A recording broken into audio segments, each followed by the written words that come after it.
السلام عليكم ورحمة الله تعالى وبركاته isku soo noqod wanaagsan idin lahaantiin marka hore haddii aad nagu cusub tahay fadlan subscribe sar channelka si ayna ku dhaafin casharada aan soo gelino aadan noola faa'iidaysatid siina share gare si u gaaraan asxaabta baahida u qabto inay barato luqadda Englishka ama grammarka marka maanta waxaan bilaabaynaa chapterkeenii ahaa chapter 4 chapter 4 waa chapter aan aad u jeclahay wallahi run ahaantii aniga macallin ahaanta waan jeclay chapterka inaan qofka baro xitaa aniga ayaa waxaan noqonayaa qof aad ugu qiirooda markaan barayo waayo wuxuu ka hadlaa inta badan waxyaabo progressive ah marka waxaan ka hadlaynaa using the present progressive inta badan the present progressive xilliga aan joogno ee laakiin socdo tusaale kale hadda waa xilli aan taagannahay laakiin cashirkan waan barayaa wuxuu noqonayaa present progressive wax hadda aan barayo laakiin ilaa muddo soconayo ilaa baritaanka xilligan bilaabaya xilligu dhamaanay anyway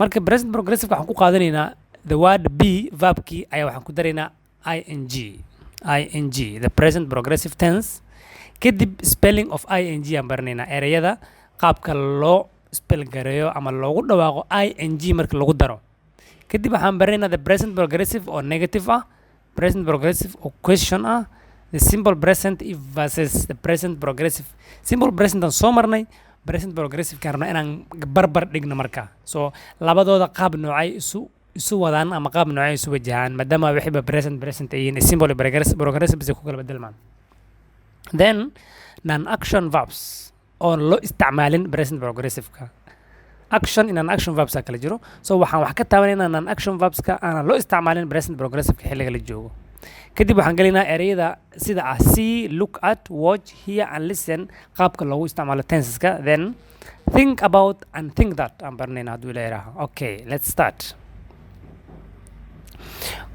be plus ing the present progressive tense okay be-ga muxuu yahay waa am is a verb be I am working meesha maxaa ku jiro working not working it is working in the library right now so haddaa idhaha I am working oon meeshan full stop saaro jumladu waa iga dhammaystiran tahay in the library another jumlad kale iga dhammaystiran right now is another word so haddaa idhaha marka I am working aniga waan shaqaynayaa xagee in the libraryga laakiin goorma waaye right now so mar walba ood aragta ereyga right now ama hadeertan waxaad ogaanaysaa inuu yahay progressive ama haddaad aragto verb oo ing qaadanayo waa progressive waa hore shay u socdo waaye okay so waxaan qaadanaynaa verb am plus ing so ing-gan dadka waxay badanaa isweydaan muxuu yahay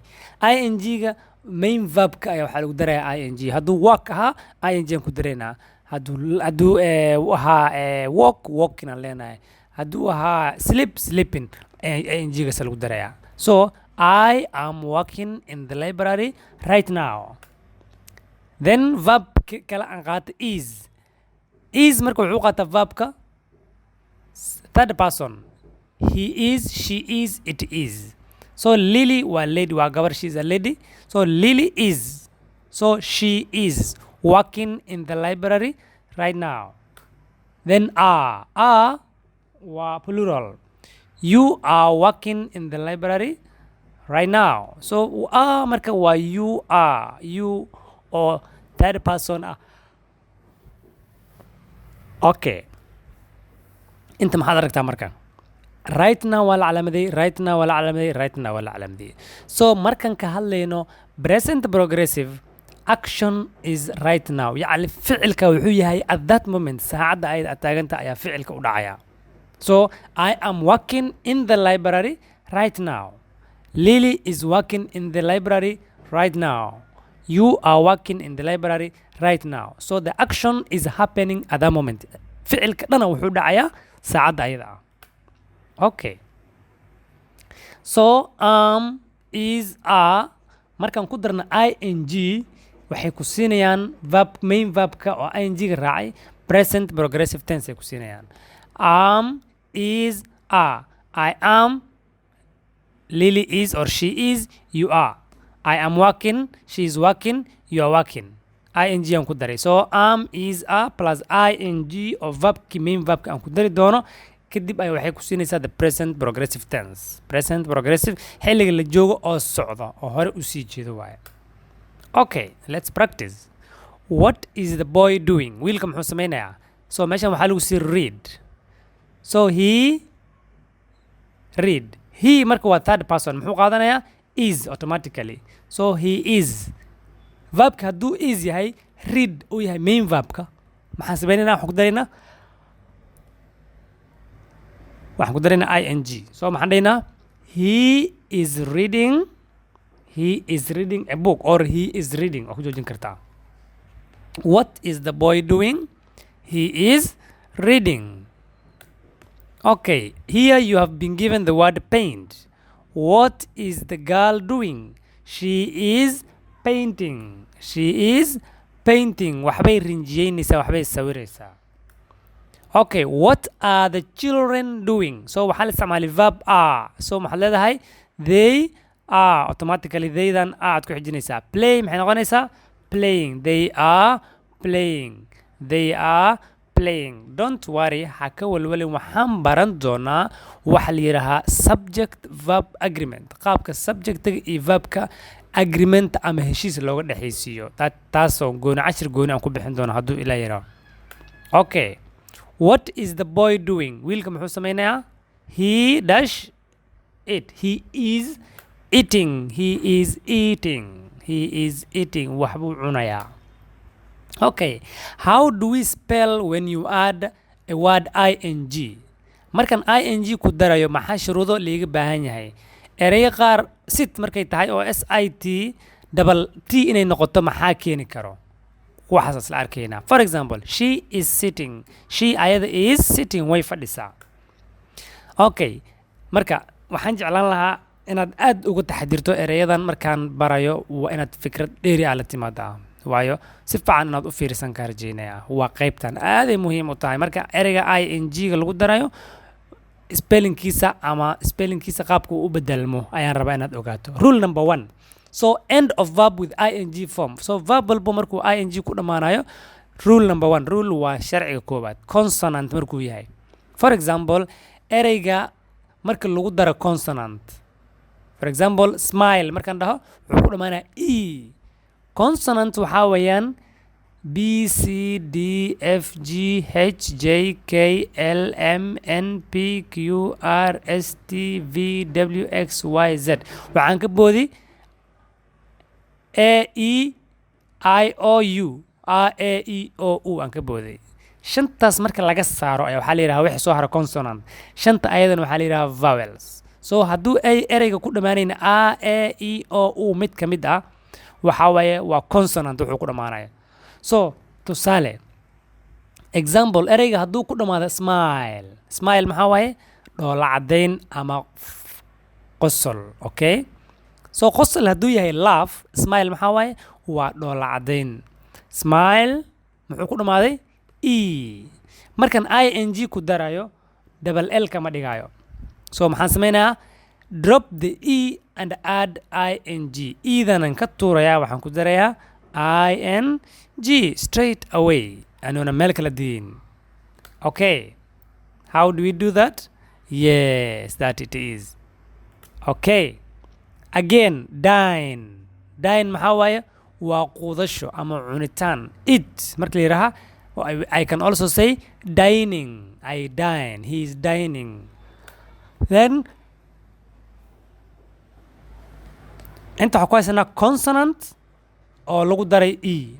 so ida bishard waa inuu consonant uu shaygan ka horeeya. so maxay noqonaysaa? drop the e and add ing. Okay, rule number 2 aan gelinaa sharciga labaad.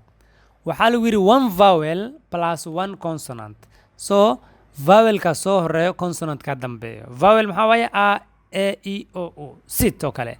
marka kuwan markay sit soo baxdo, haddii hal vowel iyo hal consonant ay isku soo baxaan, consonantkan ayaa waxaa lagu darayaa ayaa double noqonaya, labo noqonaya, ing way raacaysaa. so maxaa noqonaynaa?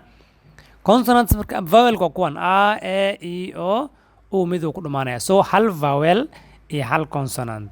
shantan wixii ka baxsan ayaa la yidhaha consonant 26 alphabeta marka shantan laga reebo ayaa la yidhaha consonant laakiin shantan marka lagu daro waxay noqonaysaa marka shantan waxaa la yidhaha vowels so waa vowel iyo consonant so maxay noqonaysaa you double the consonant consonantka wuxuu noqonayaa double means laba ka dhigaa lagu yidhi and add ing na raaci okay with exception waxaa la yidhahaa intaana ka ahayn wixii ka soo haro do not double haddii shaygan uu ku dhammaanaya w ama x ama y hadduu ku dhammaanaya saddexdan ereygaas ma cancel maayo tusaale sit meeshan tida ay waxaan ka dhigay x maxay noqonaysaa 16 ma noqonayso okay staying ing la ku daree double ma noqonayso okay let's see for example paying ma dhihi kartid markuu ereyga y ku dhammaanayo intana vowel ku horeeyo kan double ma noqonayo understood so waxay noqonaysaa hal y ah paying then plan maxaa waaye qorsheyn qorshe so we have a vowel under one consonant so you double the consonant and add ing labaad ka dhigaysaa ing ku dare then read waa rule number 3 waa two vowels a iyo a laba vowel isku soo aadi iyo hal consonant maxaad samaynaysaa ing ku daraysaa without dropping you double the consonant you do not double the consonant wax double lagu sameynaya ma lahan so ing straight ugu darsanaaso sidiisa ah okay sleep maxaa ku daraysaa iyadana ing ku daraysaa you do not double the consonant you add ing then brush ereygan sha uu ku dhammaanaya u ana ka soo horeysa maxaa samaynaysaa we have two consonants laba consonant ka horeysa vowelka waa rule number 4 sharciga afraad two consonants maxaad samaynaysaa you do not double the consonant ing le ku daraysaa drink two consonants you add ing okay let us practice what are the women doing dumarka maxay samaynayaan so shake hands so the women way badan yihiin but that's why women loo dhahay woman dad inta ay ahaan leed the women are shake maxay noqonaysaa ing ku dara the women are shaking they are shaking hands so rule aan soo marnay waa ruleka koowaad drop ida ka saar ing ku dara lagu yiri so shaking ay noqonaysaa pick flowers what is Martha doing Martha was she is hore ka soo qaado she is pick okay two consonants maxaa samaynaysaa ing ku daraysaa she is picking flowers add ing do not double the consonant that's rule number 4 what is it doing raining it is raining rule number 3 you add ing you do not double any consonant whatsoever what is the girl doing gabadha maxay samaynaysaa the girl is run waa vowel consonant so you use rule number 2 you double the consonant and add ing then blow bubbles what is the girl doing gabadha maxay samaynaysaa she is blowing with ing she is blowing bubbles so exemption to rule number 2 you do not double w tan iyo kulanto daba xiisa leh markan cashirkeena dambe ku qaadan doona negative-ka ama present progressive-ka xilli oo negative ah waxaan idinkaga tagay sida nabadgelyo fadlan cashirka like saar siina share garay subscribe-kana hanaga ilaabin haddii tahay markii kuugu horreysay waayo waxay noo tahay dhiirigelin adigana waxay ku noqonaysaa inaad wax badan ka faa'iido sii share garay asxaabtadana gaarsii iyo bahda jecel waxbarashada asalaamu calaykum waraxmatullaahi wabarakaatu